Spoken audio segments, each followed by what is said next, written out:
Okay, bag number 19. We start with another Weasley. Red hair and a hand-me-down cardigan.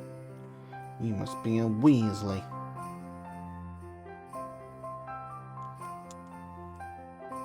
I guess Fred or George, one of the two.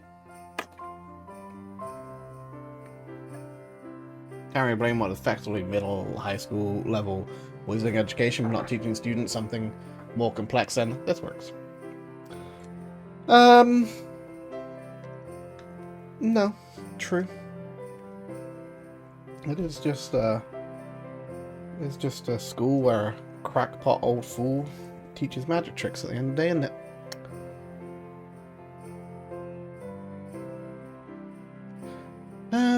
We got some bricks doing stuff, some bricks over here, some bricks over there, some bricks over here, a little vent slope thing there. Good. We got a long black brick there. We got a weird double jumper there. We got a shiny coin thing, I think. They're meant to be shiny. That's not particularly shiny though, is it? Is it this one or is it this one? This one's a clear one. But this one's not particularly shiny. I'm gonna do this one, I guess. And we got this guy. That guy can sit right there. Lovely. We might have another play feature, or at least some more weird angly stuff going on. We got a red brackety thing with a Technic pin. And another brackety part. That's going to sit on there and actually rest on that little vent slope. That's very cool. Love LEGO Technics. We've got an inverted slope that's going to lift over here. So that's what's going to make a magic system. How would it work? Well, magic would have to be... There would have to be some form of energy conservation, right? At the end of the day, law of thermodynamics still presumably applies. Even in a fancy magical setting, I would imagine the law of thermodynamics would still apply, and if not, then we're way outside the realms of what we can conceive of, and we can do basically anything the hell we want at that point. So energy would have to be conserved. Energy would have to come from somewhere. Presumably, that energy would be coming from the caster, but I can also conceive of a system where the energy comes from the natural world that the caster is somehow attuned with or can otherwise accept energy from.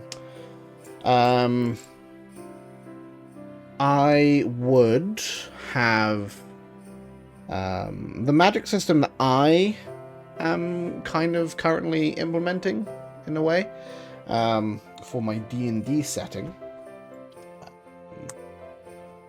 is based on the spheres system, which is part of I don't know if it's actually a thing from Pathfinder, or if it's third party, or if it's like an addition to Pathfinder, but it is basically that. We have the ear thing, by the way, very cool. So yeah, I've been toying with the sphere system, and I intend to eventually have my magic system in D&D be the sphere system. For those of you who don't know the sphere system, you have access to particular spheres of magic. There's also spheres of might. Spheres of might and magic is the actual name of the supplement. But you have access to specific spheres. So you might have access to the telekinesis sphere, or the destruction sphere, or the creation sphere, and there's various others that names are escaping me right now because my memory sucks. But that's essentially the idea. You can combine, like, having access to that sphere, it costs you a certain amount of your magical learning, however that may be, packed with dangerous otherworldly creatures, or study, or just your inherent bloodline. And when you have access to a sphere, you can do certain things. Like you can create water, or you can manipulate fire, or you can cast some kind of destructive bolt or something like that, right? And then having access to multiple spheres would give you access to combine said abilities of spheres. So that would kind of largely form the basis for my magic system. And then it's largely a question of where that energy comes from. Obviously in D&D, having multiple classes as it does, there are a lot of various places that can come from. www.concepts? Weasley Wizard Weeds. Oh, this is cute. Hang on, I'm gonna stick this on. I'm gonna show you guys.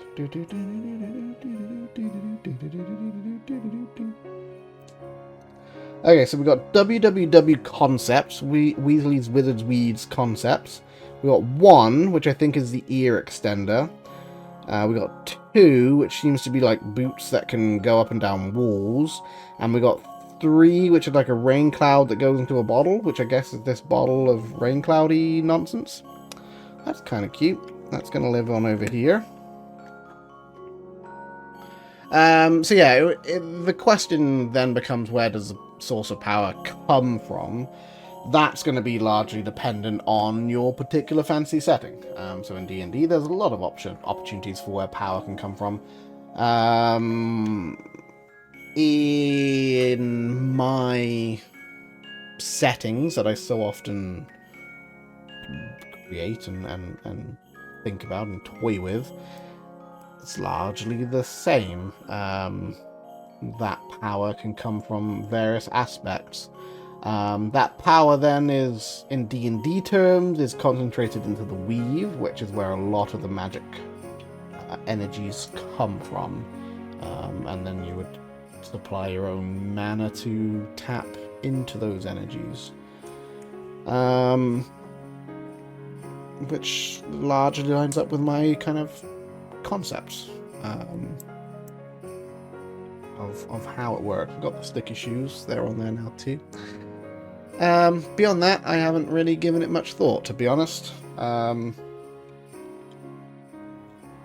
But it largely comes down to, hey, you can do these tiny effects.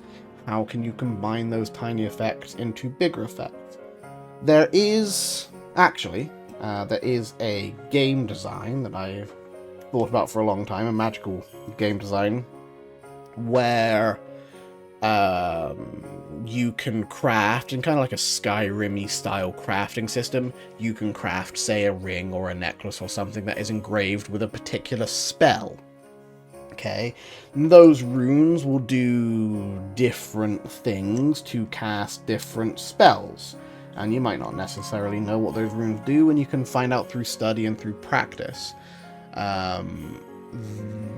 There is, or those runes would first tap into your mana system, however much magical energy you reserved, but then would, unless modified, just start eating away at your life force. Everything at the end of the day would come down to the energy contained within the raw elements that you are comprised of. So in that sense, mastering the magic of that world is being able to control where the energies come from. Because you could have a rune which says, hey, to power this spell, take this energy from creatures around me, or from plant life around me, or from the enemy that I'm trying to attack, stuff like that. And you would have to carefully manipulate those spells in order to do that. So at the end of the day, it's largely the conservation of energy, and the particulars are going to depend on the setting. In my D&D setting, like I said, it's spheres, and in this game, which I haven't thought about in friggin' forever, but now I want to maybe start working on that again, is runes, which will tell the fundamentals of the universe, how you want to enact this spell. And you could end up in a situation where a spell just runs away, and it just eats away at the energies that are around you and destroys everything around you. Is entirely possible, but fun, cheery things. That's what I've come up with. I appreciate going down memory lane, though. I genuinely haven't thought about that magic system for a very long time, and I would like to work on that again. I do want to get into more game development, and I might stream game development in the new year, because it's finding the time to do it otherwise. I have some stuff that I want to work on and do, so we might end up doing that in the new year together.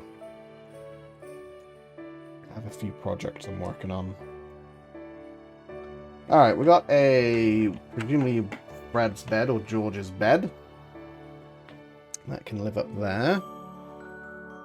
And then it looks like we have the other Weasley's bed.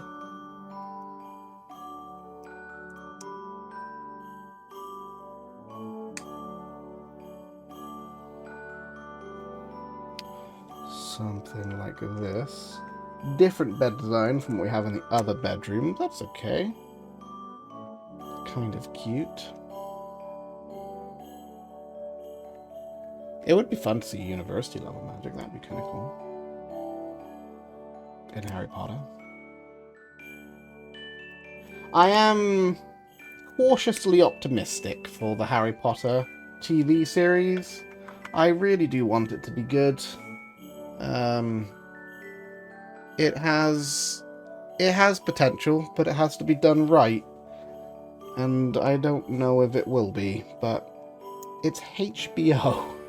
And I feel like they've learned their mistake from Game of Thrones. And that's either going to lead to more executive control and end up making a worse product, but it could also potentially lead to something better where they try and get the right people working on the project. We'll see. I'm cautiously optimistic. I need to stick it up a 5.